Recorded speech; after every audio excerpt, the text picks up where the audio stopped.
Hello students, आज हम बात करेंगे इस कोर्स के इम्पोर्टेंट टॉपिक के बारे में जिसका नाम है रेशनलाइजेशन। टॉपिक स्टार्ट करने से पहले इस पर्टिकुलर वर्ड को समझ लेते हैं कि रेशनलाइजेशन होता क्या है। बेसिकली इरेशनल नंबर को रेशनल नंबर की फॉर्म में कन्वर्ट करना by using multiplication, divide and another methods, इसको बोलते हैं हम रेशनलाइजेशन, जो कि हम आगे धीरे धीरे क्वेश्चंस और एग्जांपल्स के थ्रू समझेंगे। क्लियर?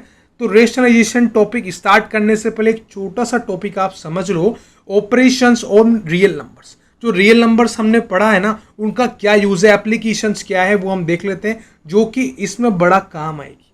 क्लियर? चलो देखते हैं। एडिशन के बारे में बात करता हूं तो 2√2 प्लस 5√3 है, इसको मैं ऐड कर रहा हूं √2 माइनस 3√3 से। क्लियर? ये अलग नंबर है, ये पूरा एक अलग नंबर, इन दोनों को मैं जोड़ता हूँ। क्लियर? तो जोड़ते हैं तो यहाँ ये ब्रैकेट्स में हटा दिया हूँ, नॉर्मल नंबर बन जाता है। और मैंने इसको और इसको साथ में रख दिया और इसको साथ में रख दिया। क्यों? क्योंकि रूट में 2 था, इधर भी रूट में 2 था, तो सिमिलर पार्ट था, तो मैंने साथ में रख दिया। अब देखो बच्चों, यहाँ पर आप आराम से √2 को कॉमन ले सकते हो। मैंने लिया है, तो क्या बच जाएगा आपका 2। क्लियर? और यहाँ पर मैं √2 कॉमन लूंगा तो यहाँ केवल 1 बच जाएगा, क्योंकि आपको पता है 1 आपका हमेशा होता है इनविजिबल फॉर्म में। क्लियर? हमेशा मौजूद है वो। क्लियर? तो जहाँ कुछ नहीं है वह 1 जरूर है। क्लियर? ध्यान रखना। ओके, बाकी धीरे धीरे आप समझ ही रहे हो। तो यहाँ पर अगेन मैं √3 कॉमन लूंगा, बिकॉज यहाँ पर भी √3 है, यहाँ पर भी √3 है। इसी वजह से मैंने इनको पास लिया था। तो यहाँ पर 5 - 3 हो जाएगा, क्योंकि 5 कॉमन, ये √3 कॉमन आएगा तो 5 बच जाएगा और 3 कॉमन, ये 3 यहाँ पर आ जाएगा। अच्छा, ये कॉमन का कंसेप्ट क्या है? कॉमन कुछ नहीं, इनडायरेक्टली हम उसको डिवाइड कर रहे हैं। क्लियर?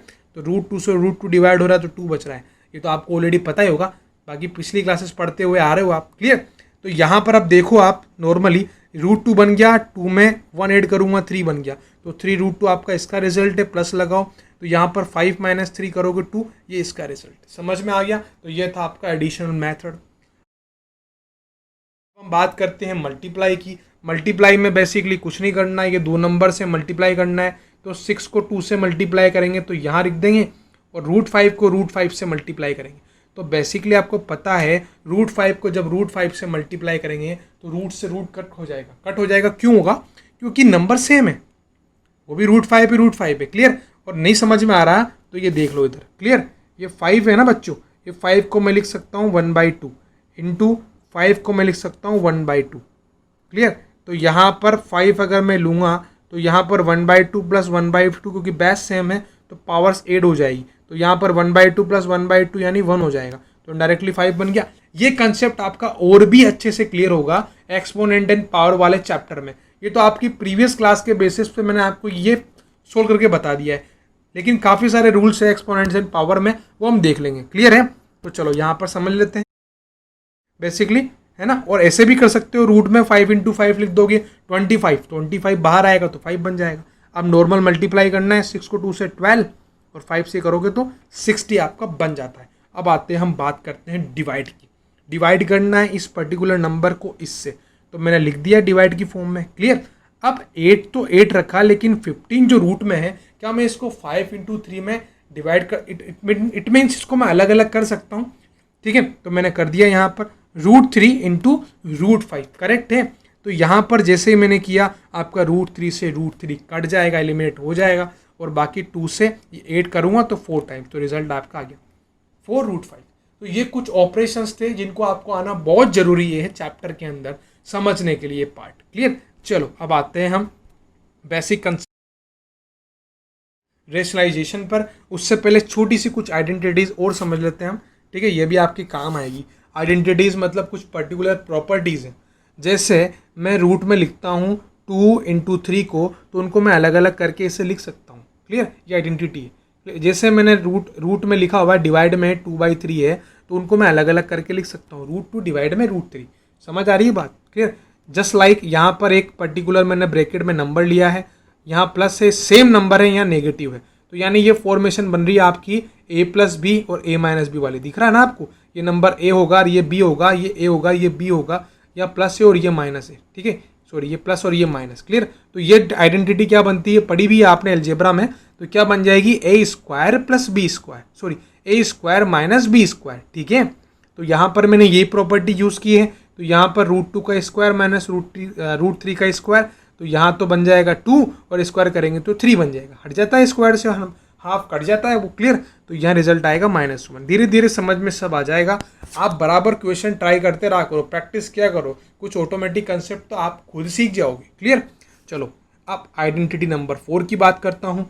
रूट 2 प्लस रूट 3 रूट 5 प्लस रूट 7, यानी चारों के चारों जो इसमें मैंने यहाँ पर डिजिट्स या नंबर मैंने यूज़ किए वो अलग है। तो हम नॉर्मल ब्रैकेट ओपन कर रहे हैं, यहाँ पर रूट 2 को मैंने रूट 5 से मल्टीप्लाई किया, पहला स्टेप।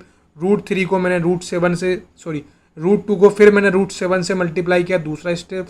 फिर रूट 3 है उसको फिर 5 से करूँगा। सिंबल का ध्यान रखना है, यहाँ पर प्लस आ रहा है तो यहाँ प्लस, क्लियर। उसके बाद रूट 3 को 7 से करूँगा, तो यहाँ प्लस आ रहा था ना, ये प्लस लिखा मैंने और मल्टीप्लाई कर दिया।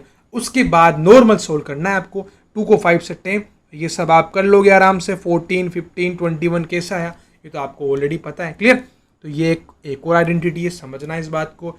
उसके बाद लास्ट आइडेंटिटी नंबर 5 भी समझ लो। रूट 2 प्लस रूट 3 का मैंने होल स्क्वायर किया है, यानी यहाँ पर ये मैं बोलना चाह रहा हूँ कि a प्लस बी का whole square, clear. A square plus B square plus 2ab हमें यहाँ पर यूज़ करना है। तो बेसिकली मैंने वही किया है, स्क्वायर यानी रूट 2 का स्क्वायर, रूट 3 का स्क्वायर, 2 रूट 3 और रूट 2, क्लियर। तो इनको थोड़ा सा सोल्व कर लेते हैं, सिंप्लीफाई कर लेते हैं, तो 2 बन जाएगा, 3 बन जाएगा। यहाँ पर इनको मल्टीप्लाई कर देंगे इस पर्टिकुलर मेथड से, तो अंदर चला जाएगा 6, तो ये आपका रिजल्ट है, क्लियर। मैंने आइडेंटिटी भी लिख दी है। अच्छा, ये काम आया ना आपके अभी यहीं पर, क्लियर। तो ये आपको ध्यान रखना है, आपके क्वेश्चन हर बार रेशनलाइजेशन का नहीं आएगा, कभी कभी सिंप्लीफिकेशन का भी आ सकता है, तो दोनों चीज़ें यूज़ करना है, क्लियर। चलो अब हम समझते हैं आपका टॉपिक जो जिसके लिए हम आज यहाँ पर लेक्चर लेके बैठे हैं, स्टार्ट कर रहे हैं। Rationalisation of denominator, basically denominator का ही हम रेशनलाइजेशन करते हैं रूट की वैल्यू। एग्जाम्पल लिया है मैंने 2/√3, रूट 3 डिनोमिनेटर में है, आपका रेशनल नंबर है, ठीक है। इसको हटाना है हमें, यहाँ पर इसको रेशनलाइज करना है, क्लियर। तो मैंने क्या किया, सेम इसी नंबर से ऊपर नीचे मल्टीप्लाई कर दिया। दैट्स वाई मैंने ऐसा क्यों कर दिया, क्योंकि ऐसा करने से ये दोनों रूट्स की वैल्यू कट जाएगी, केवल 3 बचेगा। जस्ट मैंने अभी आपको समझाया था ना एग्जाम्पल लेके, ये वाला एग्जाम्पल लेके समझाया था ना, ये सेम पैटर्न है वहाँ पर, क्लियर। चलो ठीक है, एग्जाम्पल मैं 2 लेता हूँ। इसमें मैंने क्या लिया है, यहाँ पर नंबर ले लिया, तो यहाँ पर देखो 3√7 था। अब 3 से तो मुझे मतलब है ही नहीं, क्योंकि ये तो ऑलरेडी रेशनलाइज है। √7 नहीं हो रहा, क्लियर। तो √7 पे काम करना है, तो मैंने ऊपर और नीचे दोनों साइड √7 से मल्टीप्लाई कर दिया, क्लियर। तो √7 √3 से करेंगे तो 21 इंटरनली चला जाएगा, क्लियर। अभी मैंने बताया था आपको आइडेंटिटी में, और यहाँ पर करेंगे तो 21 बन जाएगा। समझ आ रहा है, क्लियर है, छोटा सा कंसेप्ट है। Rationalise the denominator of the following, clear. आप इनका करना है आपको, कैसे करोगे इस क्वेश्चन को समझना अच्छे से। 1/√7 माइनस √6, यहाँ पर वो आइडेंटिटी यूज करनी है आपको जो मैंने बताई थी, a plus b into a minus B which is equal to a square minus B square, clear. तो यहाँ पर माइनस वाला पार्ट तो आ रहा है डिनोमिनेटर में, ठीक है, लेकिन प्लस वाला नहीं आ रहा है। तो मैंने क्या किया, इस नीचे वाले पार्ट को रेशनलाइज करने के लिए और वो आइडेंटिटी यूज करने के लिए a plus b into a minus B which is equal to a square minus B square, मैंने यहाँ पर माइनस था तो इसी नंबर को प्लस करके मल्टीप्लाई कर दिया ऊपर नीचे। क्योंकि क्यों करा, क्योंकि ये कट जाएगा, क्योंकि इसका सेंस नहीं होगा, क्लियर। क्योंकि हम किसी भी नंबर के साथ छेड़छाड़ नहीं कर सकते अलग से। हाँ, हम उसमें फेरबदल इसलिए कर रहे हैं यहाँ पर ताकि अपना काम हो जाए, लेकिन ये फेरबदल कोई मैंने अलग से नहीं करी है, क्लियर। ये कट जाएगी, ठीक है, नॉन सेंस है ये, क्लियर, लेकिन अपना काम हो रहा है यहाँ पर। समझ रहे हो बच्चों, क्लियर है, ओके। तो यहाँ पर जब मैंने ये a plus B A minus b का फॉर्मेशन करोगे तो √7 का स्क्वायर तो 7 बन जाएगा, √6 का स्क्वायर 6 बन जाएगा, यानी डिनोमिनेटर में आपका 1 आ जाएगा और ये मल्टीप्लाई होकर 1 बन ही गया। समझ रहे हो बात, क्लियर है। चलो नेक्स्ट क्वेश्चन देखते हैं, ठीक है। ये रहा आपका नेक्स्ट क्वेश्चन, थोड़ा अच्छा क्वेश्चन है, समझिएगा।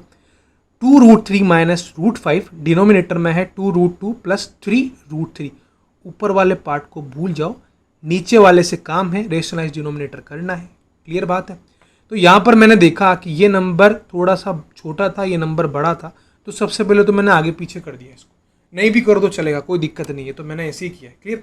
क्योंकि इससे क्या होता है, प्लस माइनस का प्रॉब्लम लास्ट में जो हमें करना होता है वो एक स्टेप कम हो जाती है। समझ रहे हो बात को? ठीक। अब मैंने क्या किया, इसको रेशनलाइज करना था तो सेम पैटर्न जो मैंने इससे पहले किया, A plus B A minus B which is equal to, यानी मल्टीप्लाई जब करेंगे तो A square minus B square, या फिर A square minus B square which is equal to A plus B multiply by A minus B. वो property use की तो ए plus B तो मुझे मिल चुका है, ए माइनस बी कहाँ है, नहीं है तो बना दो। क्लियर। सबसे पहले मैंने इसको थोड़ा मॉडिफाई किया, इस छोटे वाले बड़े वाले पार्ट को आगे लिखा, छोटे वाले को पीछे लिखा, और सेम मैंने यहाँ पर यूज़ किया। क्लियर, माइनस को यूज़ करके। अब यहाँ पर देखो ऊपर वाले कंसेप्ट में आइडेंटिटी लग रही है, इंडिविजुअली मल्टीप्लाई कर रहा हूँ। पहले इसको इससे करा, फिर मैंने इसको किया, फिर मैंने इसको मल्टीप्लाई किया, फिर मैंने इसको किया, और मैंने ये सारा पार्ट ऊपर लिख दिया। इसको अच्छे से देखो, मैंने ये किया है, वीडियो पॉज करो यहाँ पर, इसको अच्छे से देखो। क्लियर। उसके बाद डिनोमिनेटर में जब मल्टीप्लाई किया तो A square minus B square वाली फॉर्मेशन है, ये रहा ए स्क्वायर और माइनस ये बी स्क्वायर। ऊपर वाले पार्ट को सोल्व करते चले जाओ, 3 को 2 से करूँगा 6, और ये √3 बन जाएगा ऊपर वाले पार्ट में। समझ रहे हो? माइनस का माइनस आ गया, 2√3 था, 2√2 था, तो यहाँ पर तो कुछ होगा नहीं, 2 से 2 मल्टीप्लाई 4 और 3 2 अंदर चला जाएगा, 6 बन जाएगा। यहाँ पर √5 √3 है तो √15 बन गया और 3 आगे चला गया। क्लियर। तो यहाँ पर और बाकी पीछे वाला पार्ट मैंने 2 और रूट में 10, और नीचे वाला तो आप समझ ही गए होंगे मैंने क्या किया होगा। 3 का स्क्वायर करेंगे तो 9, और ये √3 था, स्क्वायर किया तो 3 बन गया। ऐसे ही सिमिलरली यहाँ पर 2 का स्क्वायर 4 और मल्टीप्लाई में आपके आ गया 2। तो यहाँ पर जब मैं इसको सोल्व करूँगा 27 - 8 कर दूंगा, और बाकी इसको मैंने और सिंप्लीफाई कर दिया ऊपर वाले पार्ट को, या आराम से कर सकते हो, नॉर्मल सिंप्लीफिकेशन है। आफ्टर देन मैंने क्या किया, यहाँ पर देखिएगा 27 - 8 जब मैं करूँगा तो 19 मेरा बन जाएगा। समझ रहे हो? और यहाँ पर ये 6 कैसे आ गए, यहाँ पर बेसिकली 6 नहीं आना चाहिए था बच्चों, यहाँ पर ये बाय मिस्टेक हो गया, यहाँ पर कुछ नहीं आएगा, इसको हटा दो, यही नंबर रहेगा यहाँ पर। क्लियर।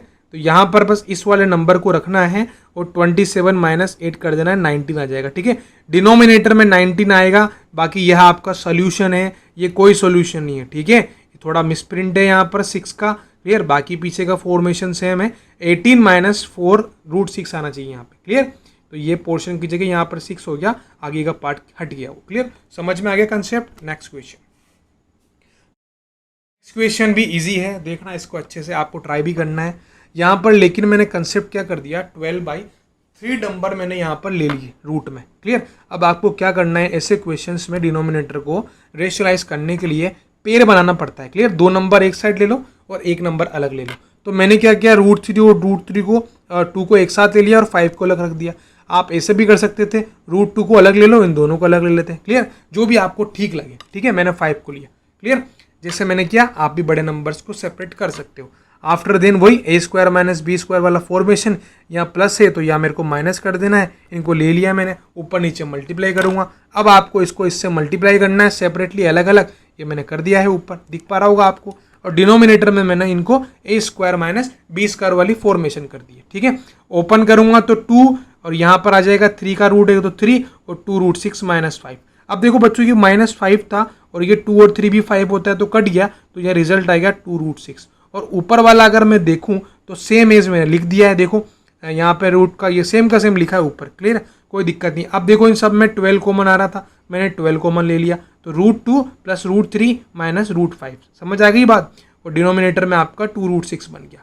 ठीक है। अब आप इस 12 को क्या मैं ऐसे लिख सकता हूँ, √6 × √6 × 2। ऐसा क्यों लिखा, क्योंकि 12 को मैं 6 × 2 लिख सकता हूँ, और 6 को मैं क्या लिख सकता हूँ, √6 × √6। क्लियर। ताकि मेरा काम हो जाए। कैसा काम, नीचे मेरा 2 √6 है, ऊपर भी मुझे वो मिल जाएगा तो मैं उसको काट दूंगा। और मैंने वही किया, मैंने ऊपर वाले पार्ट को नीचे वाले पार्ट से काट दिया, और ये आपका सोल्यूशन बन गया। ठीक है बच्चों, समझ में आ गया? नहीं समझ में आया दोबारा देखना, और वैसे भी स्टेप से आप खुद फॉलो कर सकते हो जैसे मैंने समझाई है। तो कैसा लगा मेरा आज का ये वीडियो लेक्चर? कुछ मिस्टेक्स हो जाती है, उनको इग्नोर किया करो। ठीक है। हो जाती है कभी कभी मिस्टेक्स, कोई दिक्कत वाली बात नहीं है, लेकिन मैं उसको वहाँ पे बता देता हूँ आपको गलती है तो कोई बात। ठीक है। और अगर लाइव करता मैं खुद एक तो और अच्छा होता। क्लियर। लेकिन मैंने यहाँ पर ऑलरेडी करके करता हूँ, इसलिए थोड़ा सा कभी कभी हो जाता है। बच्चों ध्यान रखिएगा। बाकी आपको वीडियो कैसा लगा बताइएगा मेरे को ज़रूर, और बराबर वीडियो को देखते रहिए, समझिए, क्वेश्चन आते हो तो पूछिए।